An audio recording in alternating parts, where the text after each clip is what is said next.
सदैव माद्री पर दृष्टि रखती और कहती थी कभी महाराज के समीप मत जाना, क्योंकि शाप है, कहीं कोई ऐसी गलती ना हो जाए जिससे महाराज पांडु को खो दें। तो सदैव पांडु पर दृष्टि और माद्री पर रखती थी।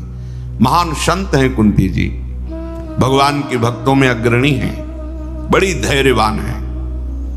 चूक हो गई, वो ब्राह्मणों की सेवा में इधर महाराज पांडु वन में भ्रमण करने के लिए निकले तो स्वाभाविक माद्री जी भी पीछे चल गई।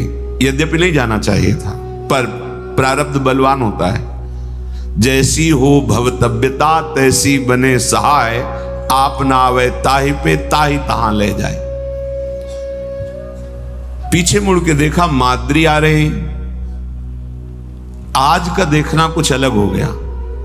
देखते ही ऐसा लगा मानो ऐसी सुंदरी को तो हमने कभी देखा ही नहीं। बलपूर्वक दौड़े और माद्री जी को पकड़, माद्री जी चिल्लाने लगी, महाराज पांडु सावधान, आप शापित हैं, कोई ऐसी चेष्टा मत कर देना जिससे हम आपको खो दें।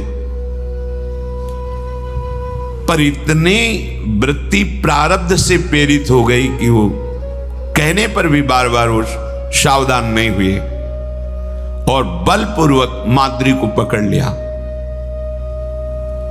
महाराज पांडु अभी धर्मयुक्त क्रिया ही कर रहे हैं, क्योंकि माद्री जी उनकी पत्नी है।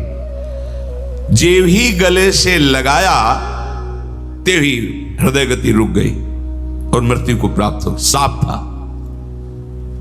जेव ही तुम अपनी पत्नी को काम भाव से आलिंगन करो उसी समय मृत्यु हो जाएगी। माद्री ने देखा कि अब मेरे आलिंगन में तो पांडु महाराज का केवल शव है, प्राण निकल गए। बहुत जोर से विलाप करके रोने लगी।